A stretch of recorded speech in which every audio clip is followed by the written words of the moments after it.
itu lepas lagi semuanya. Nah itu yang kemudian saya sampaikan tadi, kadang-kadang ada orang berpemahaman bahwa Allah cuma lihat ketika sholat dan Allah cuma lihat ketika bulan Ramadan. Padahal kan tidak seperti itu. Tidak ada satupun kemudian seorang muslimah, suatu hari ketika saya pernah ngisi di perkantoran, karena saya sering ngisi perkantoran, ada seorang kemudian muslimah seksi banget kemudian. Setelah itu dia pakai hijab, pakai mukena ketika mau sholat. Ada satu cewek yang iseng nih ceritanya nih, datang kemudian, sebentar mbak jangan sholat dulu mbak. Lah mbak kenapa pas sholat mbak pakai mukena dan selesai sholat mbak buka lagi? Mbaknya ngamuk. Lalu mbaknya bilang begini, kamu nih nggak tahu ya, ini kan menghadap Allah. Nah berarti dia merasa ketika itu dia menghadap Allah. Jadi Allah hanya ngelihat pada saat lagi. Nah buktinya kan nggak ada satupun muslimah yang kemudian berani ketika sholat dia kemudian nggak pakai mukena kan ya.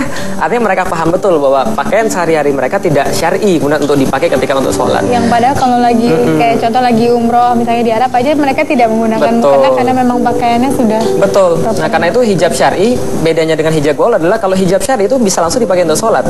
Kalau hijab gaul yang sekarang ini kan nggak bisa dipakai untuk sholat.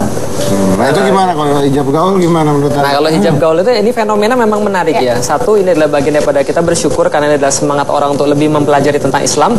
Di lain sisi kita juga punya sebuah kewajiban, punya sebuah tugas untuk menggeser mereka sehingga semangat Islami mereka ini menuju pada sesuatu yang syar'i.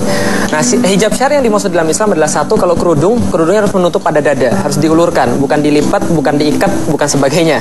Yang kedua kemudian dia memakai kemudian jilbab berdasarkan surat Al-Ahzab 59. Bagaimana jilbab ini diulurkan dari atas sampai ke bawah kaki, sehingga itu kemudian sudah memenuhi hijab syar'i yang sempurna menurut Islam.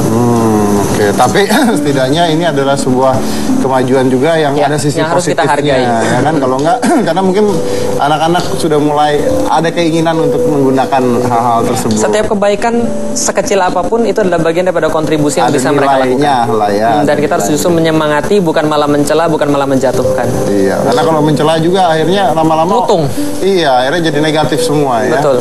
Sar, gue mau nanya Sar, kalau misalnya satu saat lu nggak terkenal lagi gimana Sar? Itu kita harus bisa terima dengan lika-liku kehidupan. Nah, ibaratnya roda kan berputar, kadang di bawah, kadang di jat. Percuma. Kalau Anda lakuin itu di Soima semuanya goyang, semua ada musik loh, di sini nggak ada yang peduli. Kasihan hidup lu ya. Ya. Kalau di Soima, wah semuanya nyanyi, penonton nyanyi. Begitu di sini, dia doang yang begitu, kesian banget hidupnya. Ya itulah roda kehidupan, kadang di atas, kadang di bawah, begitu. Kadang di bawah banget itu. Oke, terus Sar, apa yang lu lakuin sekarang supaya lu tetap terkenal? Lebih untuk perubahan dalam nggak cuma joget aja, jangan gimmicknya juga muka gitu. Harus dirubah. Mungkin besok dioperasi. Oh, tapi bagusan gini sih. Wah, pacar. Mas Dedi? Gue agak nyesel sih sebenarnya undang. Mas Dedi katanya lagi nyari pacar. Enggak kayak begitu juga. Saya masih normal. Mending jomblo seumur hidup daripada udah berubah orientasi nggak milih lagi. Salah ya. Jadi dua-duanya dosa tuh kalau kayak begitu. Baik, kalau kamu sendiri gimana di masa Ramadan ini ada yang beda nggak? Sama aja ya. Aktivitasnya juga sama aja.